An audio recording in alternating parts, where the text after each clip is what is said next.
Bismillahir Rahmanir Rahim. Bismillah wa billah. Alhamdulillah. Wassalatu wassalamu ala Rasulillah wa ala alihi alillah. Amma ba'd. Dear viewers, Assalamu alaikum wa rahmatullahi wa barakatuh.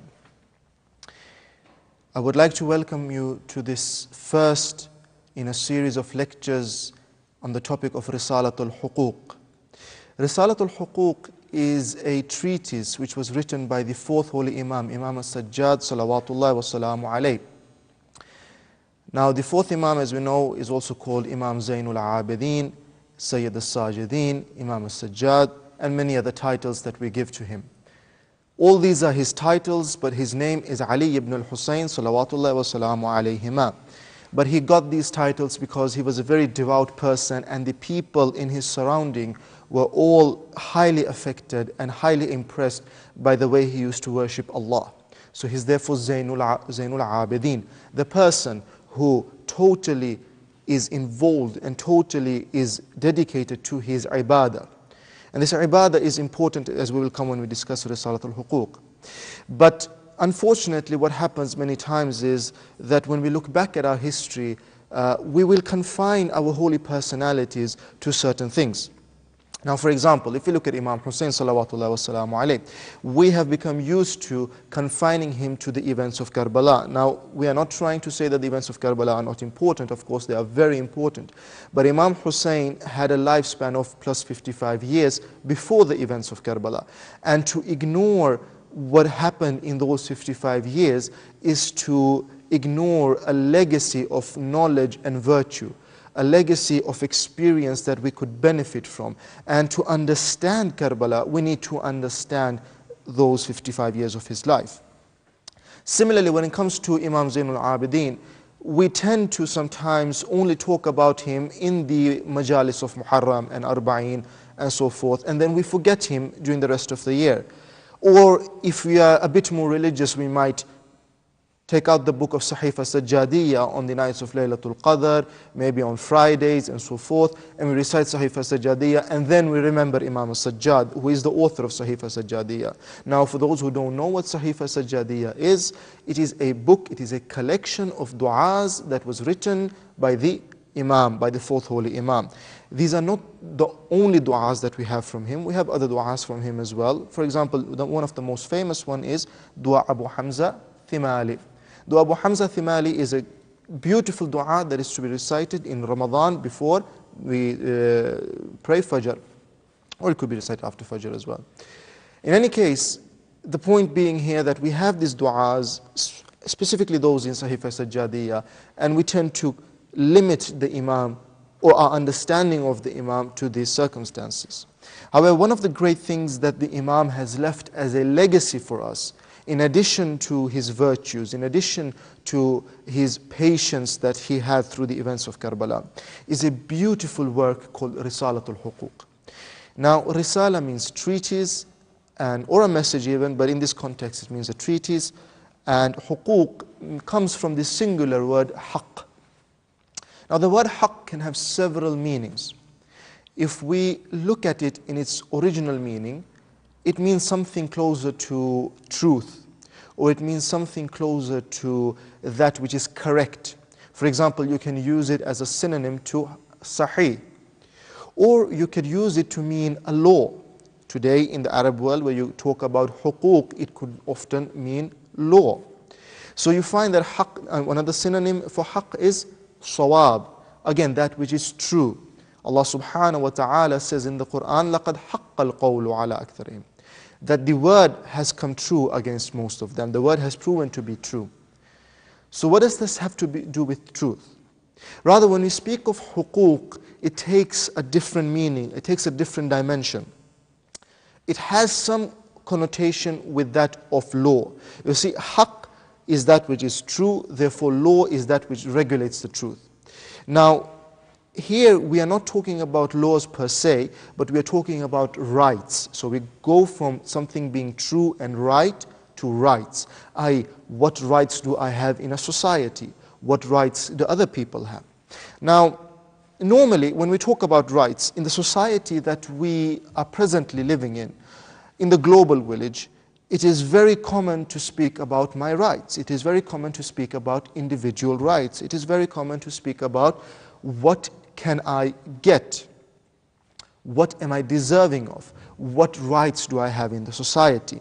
You find that the United Nations have a charter of the human rights. You find that we talk about different types of rights in different types of societies. And it is very common that we talk about these things from a small age. So children are taught that you have rights and you have to be careful to exercise your rights. And it is not just seen as a right to exercise your rights, but it is seen as a responsibility to exercise your rights. And in the Western society, the concept of right is not a new concept. Rather, it is something that has been going for ages. You find, for example, in United Kingdom, they have something called the Magna Carta, one of the first codified documents of law where rights of individuals and societies have been written down. And even if you go further back, you will find that codified laws have always or almost always been discussing rights. Do I have the right to steal something? What if someone steals something from me? What is my right in getting vengeance or being justified, and so forth and so forth. So rights is something that deeply involves and that deeply affects human beings. Now, when we turn to Sahifa, or when we turn to Risalat al-Huquq, we find that it also discusses rights, but there is a big difference. And this is a difference that we as Muslims need to start to incorporate in our lives. For example, Imam Sajjad does not talk about my rights per se. He does not talk about what I can demand from other people. Imam Sajjad is more interested in what responsibilities and duties I have. Although the word is the same, it is haqq and huquq. But the interest of Imam Sajjad does not lie in what I can demand. It is not, if you were to compare this to the United Nations Charter of Human Rights, you would find that the United Nations talks about what rights every group of people has that they can demand. Imam Sajjad's approach is not this. Rather, what he is saying is that the right that is upon you, haqqun alayka, it is a right that rests upon you, meaning it is a responsibility that you have. Now this changes our paradigm, this changes our way of thinking, this changes the way we approach the subject. No longer am I in focus, no longer is the individual in focus, rather it is the surroundings of the individual that is in focus. And this is very important. You see, we seem to have gone towards a way of thinking where we are affected by this asking for my own rights. You find sometimes Muslims say that, but this is halal, so why not do it? Now, don't misunderstand me. I'm not trying to say that we should not enjoy the things that Allah has made halal upon us. Of course, Allah has made many more things halal, and He has approved many more things than He has made haram. And that which He has made haram because there is a illah, there is a reason. The reason, of course, most often being that it is harmful. Of course, always, sometimes it is harmful for us spiritually, or for the soul, and sometimes it is harmful for us physically, and at other times it could be harmful for us in both ways. Maybe it is not harmful to me directly, but it might be harmful to other people in my surrounding, and so forth and so forth. So Allah subhanahu wa ta'ala has allowed certain things, and He had made certain other things haram. However, the point here being that, do we have to do everything that which is halal? And this is where the big question comes. Certain things have been made halal, although we don't have to indulge in them. To give you an example, the Quran allows men to marry more than one wife. So a man could marry 4 women, and there would be no issue with that, legally speaking. However, most men could not fulfill the condition in that verse, which says that if you fear that if you cannot do justice to all your 4 wives, then marry just one. So because most men cannot do that, now we're not talking about justice in how much you love your different wives, No one can do justice in that, but justice in how you treat them, how you divide your time between them. If you cannot and they do not agree upon your faults, then marry just one. So here we see that something is halal per se, but we don't exercise it. There are other things in society which might be halal per se, but we don't have to exercise it. Rather, we should not use the excuse that just because it is halal, I have to do it. You can do it. If the situation arises where you want to do it, you can do it, and maybe the situation actually forces you to do it, and then you know that it is halal, so you can do it. But not every halal thing has to be acted upon.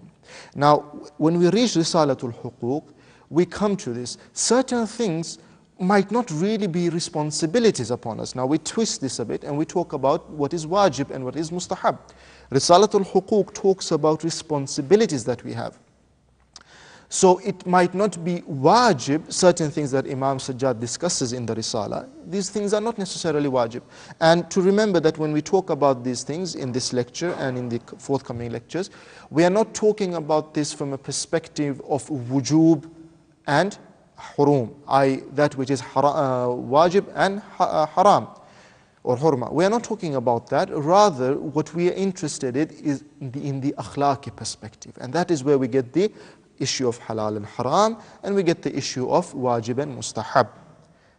To give you an example, Imam Sajjad starts the Risalatul Huquq by giving us a short summary of the huquq, the responsibilities that lie upon our shoulders. So he starts, Bismillah ar-Rahman ar-Rahim, A'lam, ar-Rahimaka Allah, know, and may God have mercy upon you, an anna lillahi alayka huquqan, know that Allah subhanahu wa ta'ala has rights upon you. He can demand rights from you. Muhitatan bika fi kulli harakatin taharraktaha. These rights or responsibilities now in our case surround us in every step we take. أو سكنة سكنتها أو منزلة نزلتها. There are responsibilities that affect us in every station we come to, at every place we come to, at every rest we take. أو جارحة قلبتها. Or any limb of the body or any organ of the body that we make use of, we have to remember these responsibilities. وآلات تصرفت بها. Or any instruments, any tools that you make use of. بعضها أكبر من بعض. Some of these rights are greater than other rights. وأكبر حقوق الله عليك ما أوجبه للنفس. The greatest right, the greatest responsibility that we have is what Allah has made incumbent upon us for His own sake. تبارك وتعالى من حق الله الذي هو أصل الحقوق. Amongst those rights, which is the root of all other rights. This is the asl, this is the root of all other rights. وَمِنْهُ تَفَرَّعْ. From these rights, the other rights will then branch out. Now, normally we hear these words, usuluddin and furu'uddin, that we have certain things which are the usul, the very foundations of the religion. And we have certain things which are the branches of religion. Now, when we look at it from this perspective, sometimes we forget the third part, which is the akhlaqi part. Sometimes we forget those parts which are very, very important in the end result. To give you another example, we have an hadith from Rasulullah sallallahu alayhi wa alihi wasallam where he says that I was not sent, I was not raised except to complete the most perfect qualities, the most perfect moral characters, makarimul akhlaq. If you have a tree and that tree has roots, of course all trees has roots, and then it has branches, then you would expect to find fruit on that tree.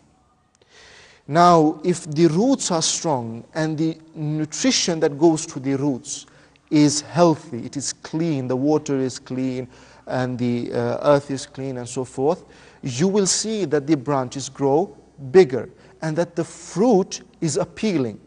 Sometimes, however, you find that you have Muslims who are very religious outwardly. They are those people who pray very much. They are those people who are very much engaged in their prayers, in their acts of worship, and so forth and so forth. Yet when it comes to their akhlaq, there is an issue. When it comes to their akhlaq, it doesn't come out as it should. It doesn't appeal to people. The akhlaq that we are talking about does not appeal to people.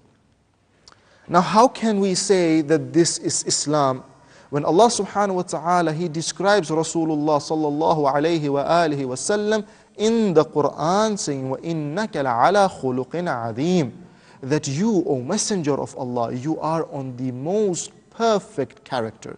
You have the most noble of characteristics. You have the most noble akhlaq. إِنَّكَ لَعَلَى خُلُقٍ عَظِيمٍ. One of the wives of Rasulullah was once asked that how was the akhlaq of Rasulullah, and she answered that his akhlaq is the Quran. And this verse that we recited is explained by Imam Muhammad Baqir salawatullahi wa salamu alayhi, that the verse إِنَّكَ لَعَلَى خُلُقٍ عَظِيمٍ means that Rasulullah is on Islam. Now, if we put all this together, what we understand and what we can conclude is that a tree, however beautiful the branches are, if the fruit, i.e. the akhlaq, is not appealing, then we have done something wrong. Now, either there is something wrong with the branches, or there's something wrong with the roots, there's something wrong with the way we give nutrition to the roots, but if the akhlaq does not come out. Similarly, you might find certain trees, when you look at these trees from afar, you will see the fruits and they will appeal you. But when you go and you taste them, you will find that they do not taste nice. Similarly, you'll find people outwardly, their akhlaq will look good, but once you spend some time with them, you will see there are problems in the akhlaq. Again, you come to the conclusion that although the branches are strong, although the fruit looks nice, there is something wrong with the nutrition. The problem here then is that in the usul, in the roots of religion, we have misunderstood something fundamentally. Therefore, the Risala starts off saying that the root of all the rights is the right that Allah subhanahu wa ta'ala has upon us. And from there the rights will branch out. Meaning that if we do not understand the responsibility we have here, if we do not understand this greatest right of Allah subhanahu wa ta'ala, and if we do not fulfill that greatest right of Allah subhanahu wa ta'ala, then the branches, the other rights, we will not be able to fulfill. However much it might look on the apparent level that we are fulfilling those rights, indeed we will not be fulfilling those rights. We will not be able to do so because those rights are impossible to fulfill if the root is not strong. And then people will look upon us and they will see that Muslims are not what they claim to be. Imam Ja'far as-Sadiq salawatullahi wa salamu alayhi says that you have to invite people to our ways, but not with your tongues, rather with your actions. People, when they see the Muslims, when they see the Shia, they should be attracted towards our behavior. They should be attracted towards our way of interacting with them. They should be attracted towards the way that we are presenting ourselves. And the question should naturally be, what is the path that these people have chosen to follow that makes them follow this beautiful religion, that makes them go along this beautiful path and this beautiful walk? What gives them this type of akhlaq? Now, to give you an example of how these ahadith or hadith rights affect us, there is a hadith where Imam Zainul Abidin himself is asked, كيف أصبحت? He is asked, "Oh Imam, how did you wake up? In what situation do you find yourself in the mornings?" كيف أصبحت يا ابن رسول الله? How did you wake up? In what situation did you find yourself in the morning? قال أصبحت مطلوبا بثمان خصال. He says, I woke up and I found myself being demanded of 8 things. So what are these 8 things? So we remember now we are talking about the rights and responsibilities we have and the things that other people have right to expect from us, not what we should expect from other people. He says, Allahu Ta'ala yatlubuni bil fara'id.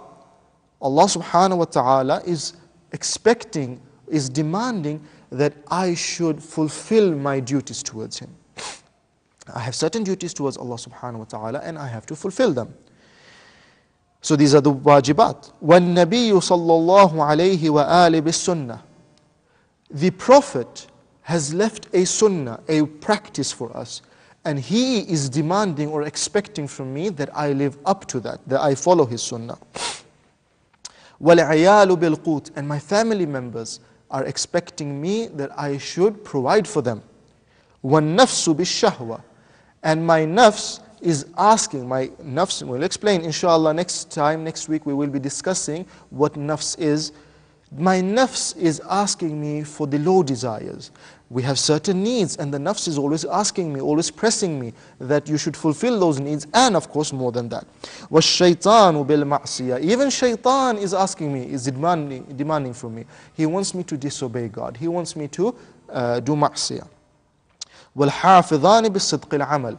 The two angels that are watching over me, they are always demanding from me that I be truthful in my actions, because they are writing everything down. وَالْمَلَكُ الْمَوْتِ بِالرُّوحِ.